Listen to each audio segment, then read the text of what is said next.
Hello all, welcome back to Sriramya's vlogs. ఎలా ఉన్నారండి అందరూ? బాగున్నారా? నేను బాగున్నాను. మీరందరూ కూడా బాగుండాలని కోరుకుంటున్నాను. ఈరోజు మనకి ఈజీగా అయిపోయే చికెన్ కర్రీ చూద్దామండి.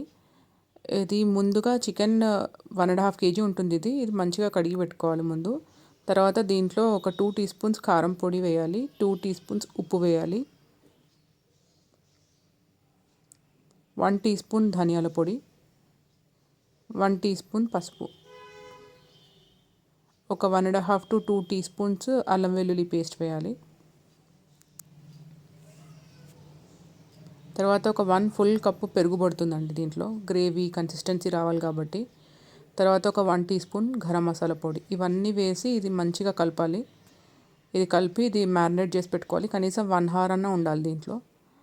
అండ్ దీంట్లో అప్పట్లోపల అది మ్యారినేట్ అయ్యేలోపు ఒక 3 ఉల్లిపాయలు చిన్నగా కట్ చేసి పెట్టుకోవాలి, పచ్చిమిర్చి, కొత్తిమీర, కరివేపాకు, పుదీనా ఇవన్నీ మనం రెడీ చేసుకొని పెట్టుకోవాలి. ఇంకా మనం కుకింగ్ ప్యాన్ పెట్టేసుకొని దీంట్లో ఒక 2 to 3 టేబుల్ స్పూన్స్ ఆయిల్ వేసుకోవాలి. నేను ఇందులో గరం మసాలా దినుసులు ఏం వేయట్లేదండి, పౌడర్ వేసేస్తున్నా. మీకు కావాలంటే ఈ టైంలో మీరు గరం మసాలా దినుసులు ఏవి ఉంటే అవి వేసేసుకోండి. తర్వాత దీంట్లోనే ఉల్లిపాయలు, పచ్చిమిర్చి వేసి ఇది మంచిగా ఆయిల్లో ఫ్రై అవ్వాలి. తర్వాత దీంట్లోనే కరివేపాకు వేసేసేయాలి.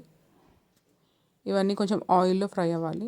అయిన తర్వాత ఇంకా మనం వేసేది ఏం లేదు, ఆల్రెడీ చికెన్లో అన్ని మ్యారినేట్ చేసి పెట్టాం కాబట్టి ఆ చికెన్ దీంట్లో వేసేయడమే. ఇది కొంచెం మంచిగా ఆయిల్లో ఇట్లా ఫ్రై చేయాలి.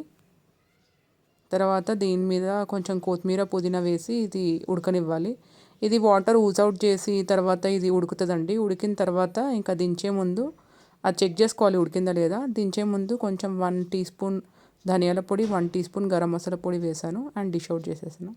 ఇది ఇట్లా ఆయిల్ తేలి చాలా బాగుంటుంది, టేస్టీగా ఉంటుంది. చపాతీకైనా, అన్నంకైనా, దేనికైనా బాగుంటుంది.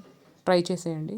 మీకు కనుక నా వీడియోస్ నచ్చితే ప్లీజ్ సబ్స్క్రైబ్, పక్కనే ఉన్న బెల్ ఐకాన్ క్లిక్ చేయండి అండ్ నోటిఫికేషన్స్లో ఆల్ అని క్లిక్ చేస్తే నేను వీడియో పెట్టగానే మీకు వెంటనే నోటిఫికేషన్ వచ్చేస్తుంది.